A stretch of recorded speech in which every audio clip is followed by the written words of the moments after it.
Dancers, there are a few things that we can borrow from the world of sports and athletics and apply them to what we do in dance. Here's some things to consider. First of all, tapering and periodization. Let's start with periodization. This is the concept of what does a training schedule look like for a week on the micro level, maybe a month or two on kind of the mid-level, and then throughout the year on the macro level. We should see variations in how we're training, whether that comes from what we're doing in the dance studio with rehearsals, practices, all of that sort of thing, or when we're thinking exercise as well. We want to find a nice balance between both so that we're not overworking our body, we're doing things that complement each other, we're not contributing to things like overuse injuries, which are usually the biggest source of injuries for dancers. So what that means is working with somebody to figure out what that's going to look like given your specific schedule and your specific goals. So we should see variations week to week, month to month, and throughout the year in how all of that is getting pieced together for optimal progress, performance, how your body's feeling, all that kind of thing.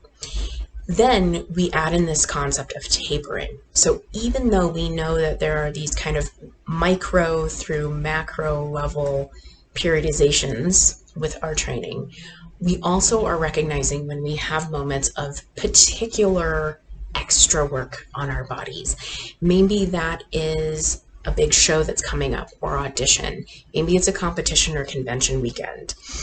Maybe it is some other sort of performance that is not a regular like weekly thing that we're doing, but kind of this special thing that we want to be really prepared for.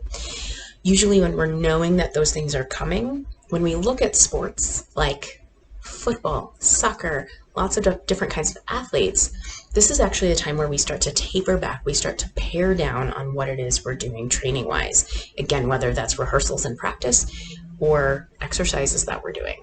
So in the ideal world, we would actually be taking more time off the closer we get to it to let our bodies really prepare, store up all the energy, get prepared for what we're about to do.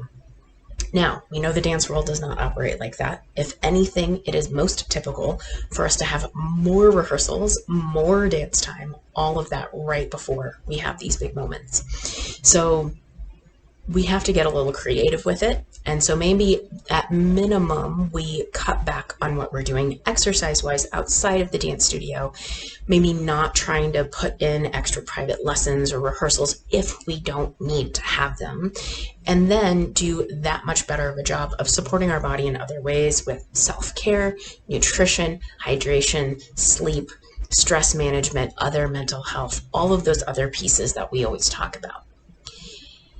Then we talk about recovery. Rest and recovery can look like a lot of different things. So let's talk about what these different elements actually look like. There's this idea of complete rest, almost like bed rest. This is something where typically we don't really see this used much unless it's maybe after a big surgery where it would be beneficial to give your body like a day to recover before we start getting you up and moving. But it is becoming less and less common to see this idea of complete and total rest. So that brings us to passive recovery. Passive recovery are the days where maybe you're just kind of hanging out. You're watching a movie, reading a book, listening to music, hanging out with friends and family. We're not doing exercise during this time, and we're not doing dance during that day. That would be great if we could work in a day or two of that in a given week. We look at active recovery then. This is where we do incorporate some light exercise. Great time to do gentle cardio like walking, swimming, cycling. If we are doing some sort of strength training and that kind of stuff, we are not trying to press a lot of weight. We're not trying to push our reps and sets. This is just gentle, encouraging movement of your body, but we're not being rigorous with it. We're being nice and gentle. During these times, it's also a really great time to incorporate things like body work, foam rolling, massage gun, recovery sessions, compression boots, lots of different things that can be in this kind of like body work and self-care range. And then we're still being mindful of good nutrition, adequate hydration, all of that sort of stuff.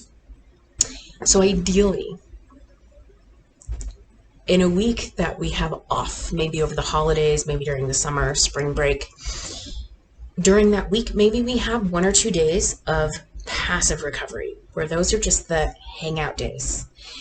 We have a few days of active recovery where we're allowing our bodies to move, work on some mobility work, just get stuff moving, but we're not working very hard. And we are minimizing or eliminating dance time during that time. Now, again, I know dance schedules don't always accommodate this. It could be that studios or programs that you're working with want you to incorporate things and have that expectation that you're going to be doing private lessons or rehearsals or something like that. We know that that can be a thing, but we want to minimize the time dancing during these true times off where we get like a week or 2 off. Do more of this passive and active recovery, body work, self-care, all of that kind of thing, so that when you do come back from that temporary break, your body is that much more ready to go, you're feeling good, you're able to perform a little bit better, but that recovery and downtime is really important. It's when we have the opportunity to build that strength, let our bodies make the adjustments that we're asking of during our training periods. There's a lot of opportunity in that downtime, and something that I hope the dance community starts to embrace and start to sort of respect some of these times for downtime. We're not looking, well, ideally, in the perfect world, we would be more like, again, some of our other athletes, some of our other sports, where we get the equivalent of 2 to 3 months off during the year.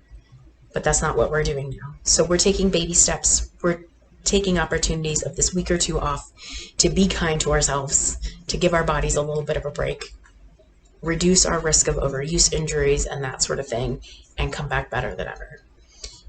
If you need help figuring out what all of this looks like, what these recovery days can look like, what tapering and periodization look like, because these are complex concepts, find somebody who is particularly a dance specialist, ideally. Could be a physical therapist, a strength and conditioning coach, a personal trainer, an athletic trainer. There are a lot of different types of people who have the skills and knowledge to be able to help navigate what all of this looks like. It also is important to work with somebody periodically to revisit these plans, because like we talked about, particularly with the idea of periodization, it may look different for a given week, over a few months, and throughout the year, depending on what your dance and training schedule is looking like.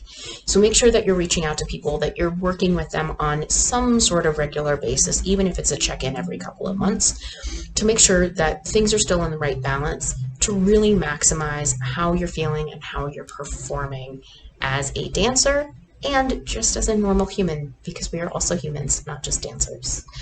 If you have questions about that, feel free to reach out to me, but this at least gives you some ideas of things that we can borrow from our sports medicine and other athletic colleagues and bring into the world of dance to make us that much better.